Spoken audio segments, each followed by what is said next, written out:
Wonderful. Thank you, Coach. Jim, would you like to ask the second question?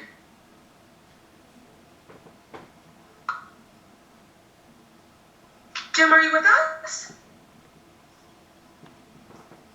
Okay, Jim, we will come right back to you. Adam, would you like to ask the next question? Sure thing. Thanks a ton. Hey, Coach. Thanks for taking the time.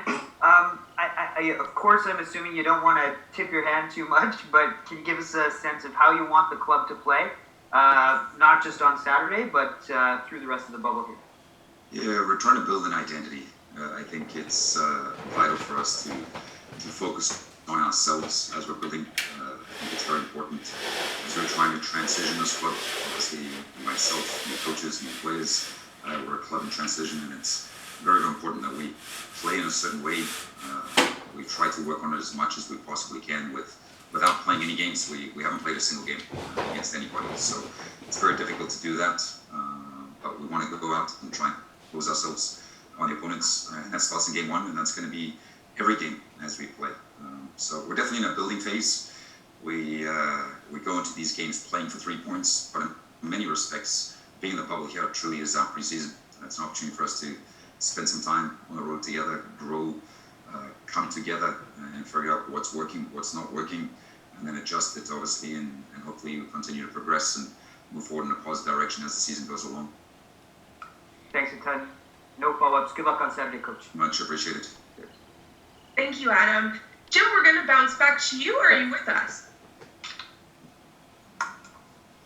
You might just have it on pause. Patrick, nice to see you. Would you like to ask a question? Yep. How do you plan to use your player? Are you going to go with the core 11 and try to play the same guy pretty much every game, or do you want to use everybody because there's a lot of game to play in a short amount of time? Yeah, so we have to focus on the bubble, obviously, because we've got 8 games in a short amount of time, but we also have to focus on the rest of this. So there's no point in winning every single game in this bubble and then you're done for the rest of the season. So we're going to manage the players' loads very, very carefully. Thankfully, we've managed to do that quite well here through the preseason. Almost everybody, or very, very close to it, is 100% and good to go on Saturday. So kudos to our medical team and all of our training staff as we've managed the loads, as we try to build through individual training, the small groups, the bigger groups, and then getting into the full team. So we're going into the game on Saturday in a good place from a health perspective, and I think it's absolutely vital that we sustain that the whole season. So we're definitely going to rotate at times. I'm not going to disclose exactly when and how, but I plan on giving every player on our roster an opportunity to play, showcase themselves, and make sure we take care of the health of the players as we progress here through the next few weeks. Thank you. You're welcome. Thank you, Coach. Christian Jack, it's a pleasure to have you on the call today. Would you like to ask a question? Certainly. Thanks, Jessica. Great to see you, Alan. Thanks again for your time. I wanted to ask you about Shamit Shom and what the pleasure has been like to play with him. Obviously, coming over from Major League Soccer, I would imagine going to be an enormous part of the team so far for you this season. What's it like working with him, and what are your expectations to try and take him to another level this year? Yeah, it's been fantastic. He's an absolute pleasure to have around, a true professional. I'm not surprised, to be quite frank. It's an exciting story. Started his career here in Edmonton, and obviously went to MLS, has come back to us, and we want to galvanize him. We want to help him go back to MLS or go to another league somewhere else. I think that's part of the platform that we're provided with, not just for him, but for everybody, of course. But he's been very, very good.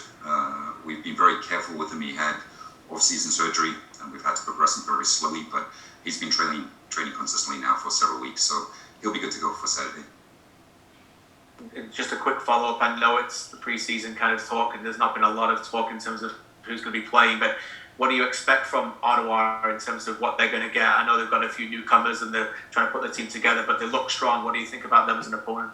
Yeah, they're the favourites on Saturday. We have to be the underdogs. They've been training and playing games for 2 months. So in 2 months' time, when we've played several games, we're going to be significantly better than we are today. So we go into this game under no illusions. We know they're going to be better prepared than us. They should be better prepared than us. But it's an opportunity for us. You can look at that as a negative game, or you can look at it as a positive game and say they're probably the best prepared, and they're probably going to play at the highest tempo and intensity out of any team right now. So why not go play at a high tempo, high intensity in your first game, and it's going to help prepare us for the rest of the games. Thanks, Coach. Good luck. Thanks, KJ. Appreciate it. Thank you, Christian, and thank you, Coach. Charlie, would you like to ask a question? Yeah, thanks, Jessica. Just one more. Obviously, your roster has undergone a lot of change coming into this year, but some of the players that you do have coming back have. You're cutting out, Charlie. Charlie, you're cutting out a little bit.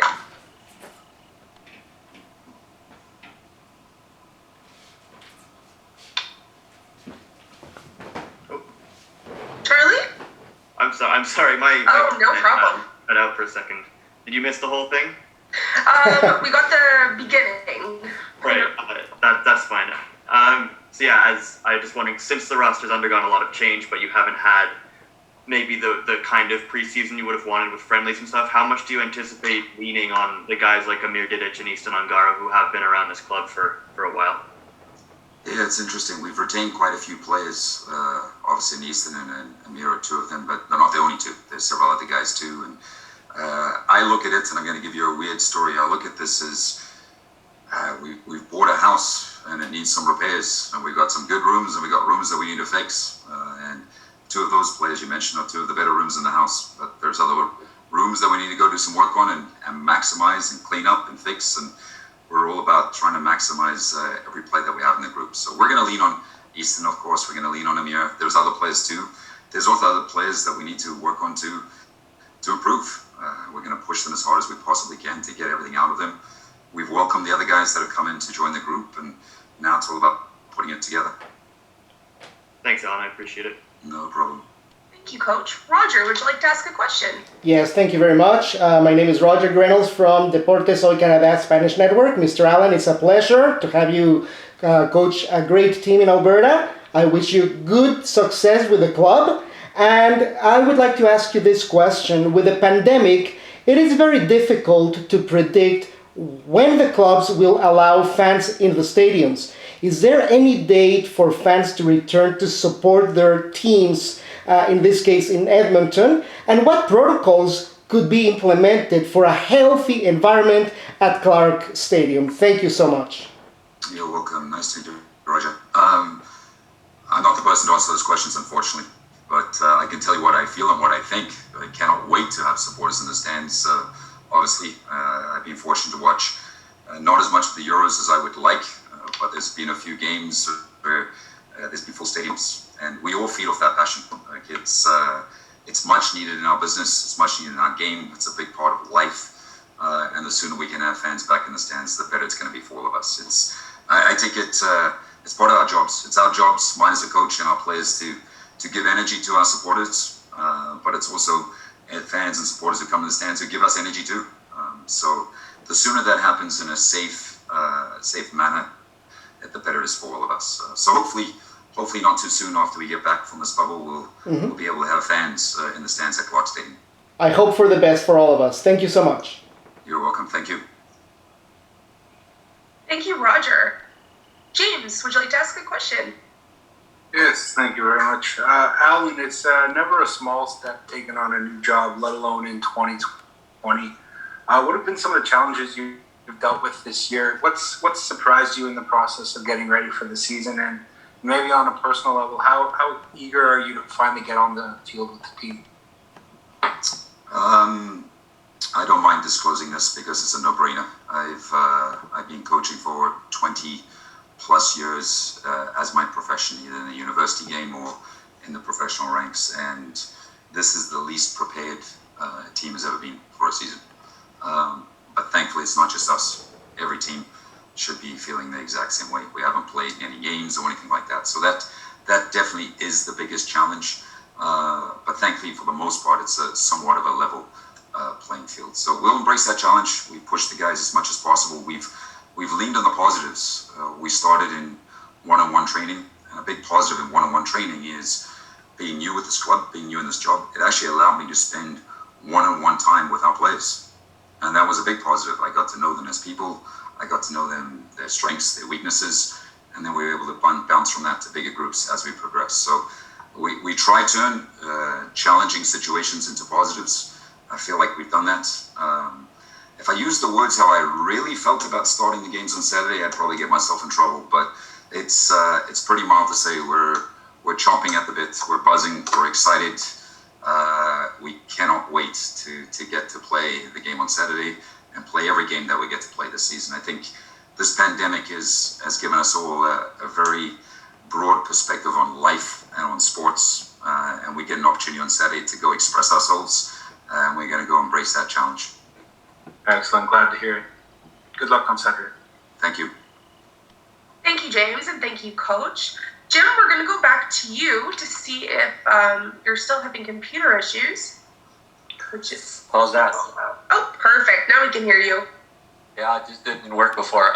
Coach, this is your first crack at FC Edmonton. In the past, they've had trouble scoring goals. Is that your biggest concern? They can defend, but they can't score. This is a new team, Jim. We've analyzed and reflected on the past of the club, obviously, but right now we don't have anything that we've done well, and we don't have anything that we struggle with.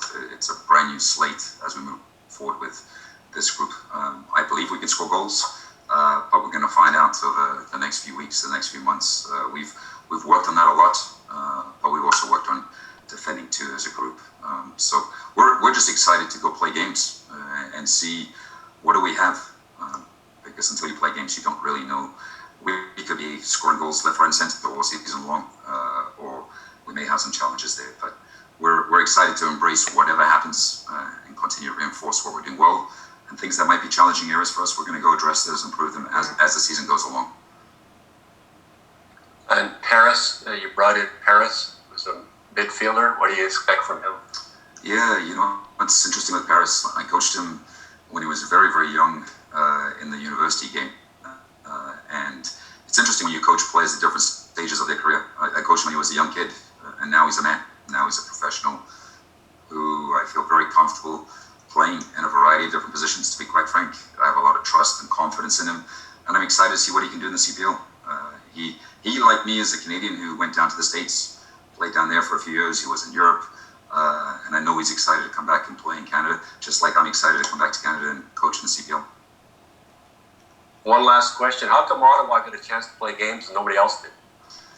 I see Atletico Ottawa on this call, so maybe we should turn the questions over to them. So, no, it's a huge advantage that they have. I'm sure they would admit that to go and play and train and have that opportunity was fantastic for their players and their coaches. But yeah, I'm glad they had that opportunity. We didn't, but we made the most of what we were able to do. We worked as a club with AHS, and we followed all the protocols, and we got approved to do certain work earlier than the outside community were allowed to, which has allowed us to get to where we are today. So I'm grateful for what our club was able to put in place, and we go into this game not as prepared as we'd like to be, but anything can happen in one game, and we'll go give it our best shot. Thank you, Coach. You're welcome. Thank you, Jim, and thank you, Coach. Does anybody have any last questions before we wrap it up today?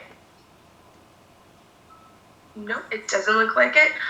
Thank you, everybody, so much for joining our press conference. And we're so excited for the kickoff bubble starting on Saturday. Coach, did you have any final words that you would like to say? Yeah, thank you. Appreciate everybody's time.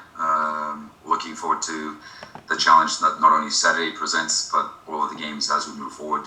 I think we're excited as a team and as a club to turn things around. Obviously, anytime a club is finished at the bottom of the table, there's many reasons for that. But we've got a lot of work ahead of us. It's going to start in game one, and we're ready to go ride the roller coaster as we have to in this business. So hopefully we can put in a good product for everybody to see as we move forward over the next few weeks and months. So appreciate it. Thank you, Coach. We're also very excited because we are going to be doing a watch party with fans in the stands at Clark on Saturday. So we're very excited for that, and keep posted on social media, and we will be posting about that as well.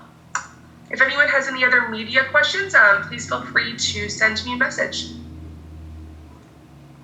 Thanks, everybody. Thanks, Coach. Thank you so much. Thanks, Jessica. Thank you. Have a great day. Thank you. Thanks. Thank you, Coach.